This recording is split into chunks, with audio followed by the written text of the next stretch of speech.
Then we come to what is a fluid. How do we define a fluid?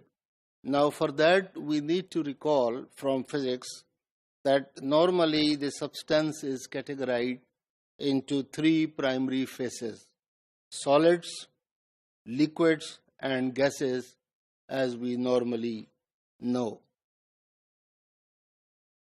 Now, a substance in the liquid or gas phase is referred to as a fluid. Now, we say that the liquid or a fluid or a gas is a liquid or a fluid, but how do we define it? What is its essential property? The property is that when we apply an external force into this, then any fluid changes its shape without any resistance, whereas a solid will resist. So that's the difference, and that is how we recognize them. Distinction between a solid and a fluid is made on the basis of the substance's ability to resist as an applied shear or tangential stress. So again, the same thing that I have just mentioned. If we apply a force in a lateral direction, if there is a solid, it will resist it and will not easily move under the force that has been applied. But whereas if we apply the same thing on a fluid, which means liquid or gas, it readily changes its shape. For example, to understand it easily, take any liquid, put it in any type of utensil or container, you will see that it will convert itself into the same shape. A solid will not do that. In fact, if you apply too much, it's going to break. But for a small portion, for a short time, that may not do so.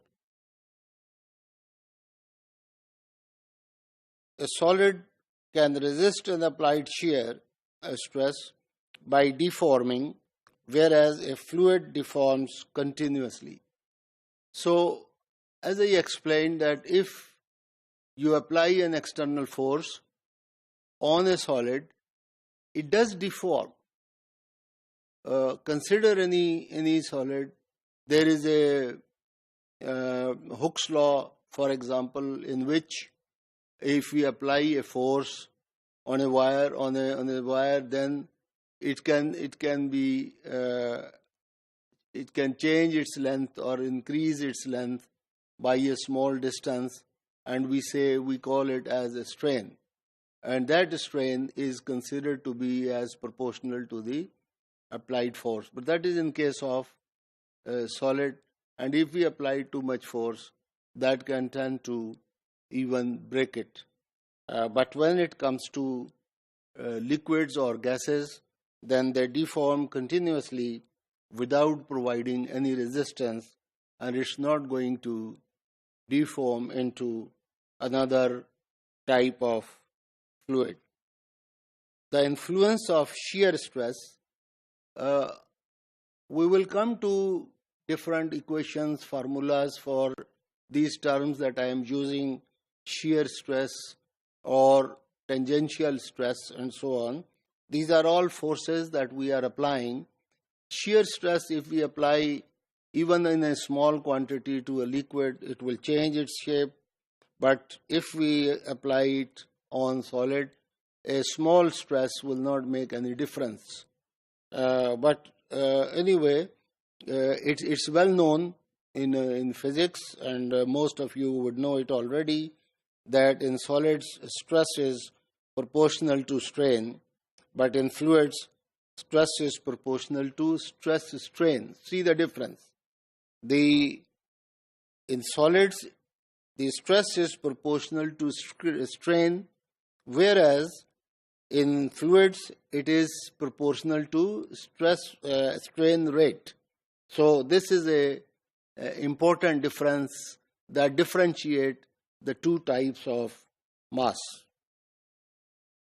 Stress is defined as force per unit area. Now, stress is a term that we do every day. We use it, and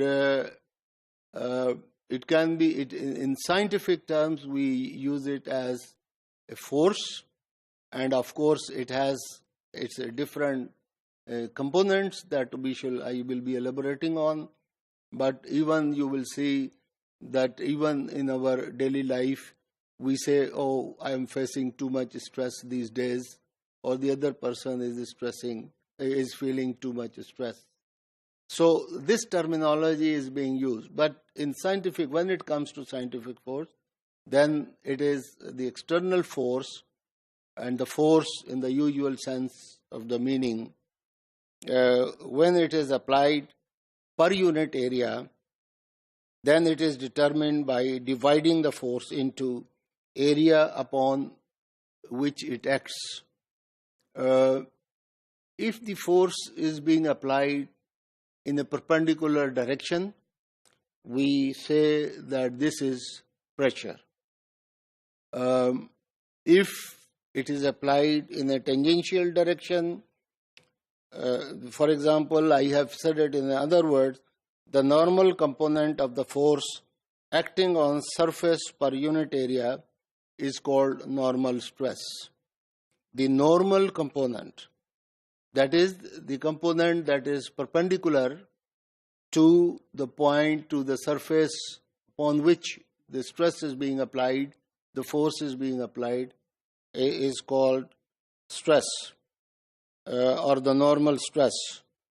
But if we apply it in a tangential direction, which means tangential to the surface on which the force is being applied, then the component of force acting on that surface per unit area is called shear.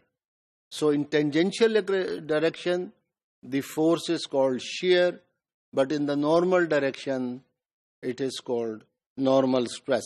And many times, that is the term we know as pressure. Pressure is force per unit area. In a fluid at rest, the normal stress is called pressure. I have already said the normal component that is applied on the surface is called pressure. Normally, that's the word that we use, or the terminology. And a fluid at rest is at a state of zero shear stress. So if there is no movement in a fluid, then there is no shear stress that is being applied on that. So these are general definition of fluid, in which we mention that it deforms when the external force is applied, and that differentiates it from the solid bodies. And then when we apply the force, then we have utilized two terms, the shear stress, the tangential stress. Shear stress is called shear, while the normal stress, normally we call it as pressure. We elaborate them further when we come to the equations of motion.